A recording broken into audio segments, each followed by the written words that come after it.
Gusto pong anyahan, I'd like to request the family of Pastor John Redondo, si Pastor John, si Ellen, si Ella, si CJ, SJ, at saka si Sofia na pumunta po dito. Kasama po ang ating mga Board of Deacons and also our elders to please occupy the stage.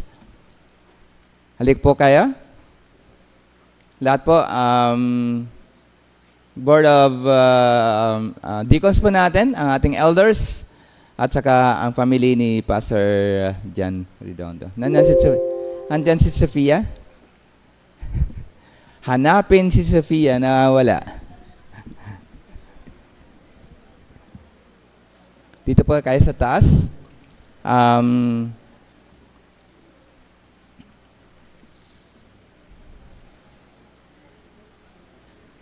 Sige po. Halip po kayo sa taas, deacons and elders.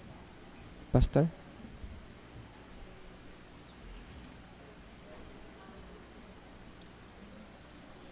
We call a missions pastor para po ayusin ang ating missions program dito po sa Bethel Fundamental Baptist Church at sa iba pang mga bahagi ng lokal.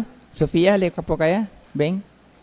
And also overseas. Not only that he will be the leader or the person who will watch over the missions program of the church, he is also be the pastoral, ang tawag natin dito ay associate pastor of Bethel Fundamental Baptist Church. So, dear Pastor John, Ellen, Ella, SJ and Sofia, ito po si SJ. Paminsan-minsan ako nakarinig ng anong SJ? Samuel John.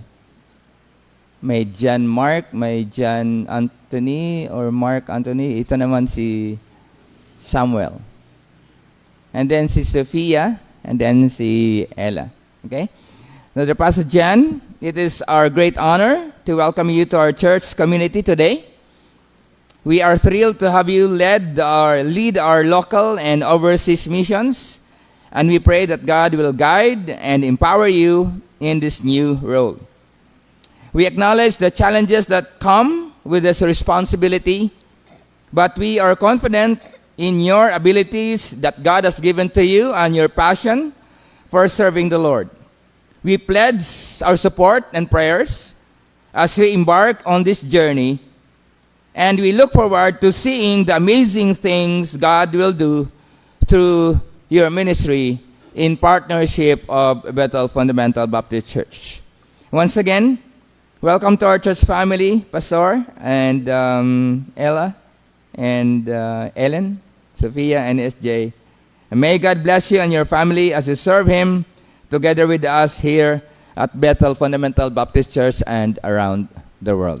Palakpakan po natin. Welcome po. Okay.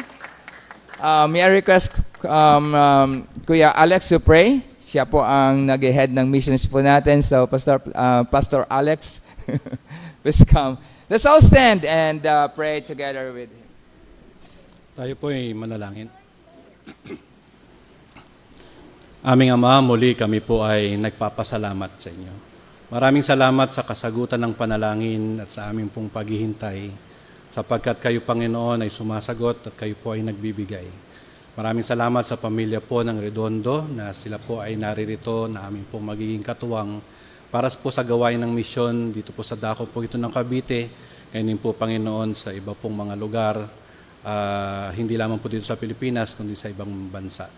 Maraming salamat po at kayo po, Panginoon, ay nagbibigay ng mga manggagawa upang kayo, Panginoon, ay mabigyang papuri, ma-glorify, Panginoon, sa aming pong kalagitnaan. Kayo po, Panginoon, ang gumawa, Panginoon, at sa mga adjustment na gagawin po ni Pastor Redondo, kayo po, Panginoon, ang magbigay po sa kanila ng wisdom, ng lakas, Panginoon, ng inyong pong faithfulness, Panginoon, inyong kabaitan, upang sila, Panginoon, ay ma-absorb po nila, Panginoon, ang iba pong mga gawain dito po sa Bethel. At ang mga bagay, Panginoon, na inyo pong ipapagawa sa kanila, At kami, Panginoon, ay nasa kanila pong tabi, Panginoon, upang gawin po, Panginoon, ito para sa inyo pong kaluwalhatian. Muli, nagpapasalamat po kami sa inyo pong kabaitan sa amin. Ito po aming dalangin sa pangalan ni Jesus. Amen. Salamat po, tayo po ay mga po lahat.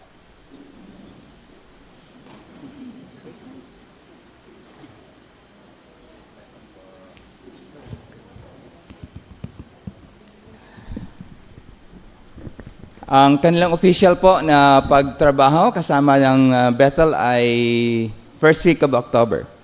Ngunit nandito na po sila and we would like to ask your prayers sa kanila. Alam po natin ang kanilang buhay dito sa Manila ay iba-iba talaga sa buhay doon sa Batanes. At ang Panginoon po ang magbibigay sa kanila ng protection. Tayo po ay tinatapos po natin ang ating parsonage. May mga gagawin pa sa loob.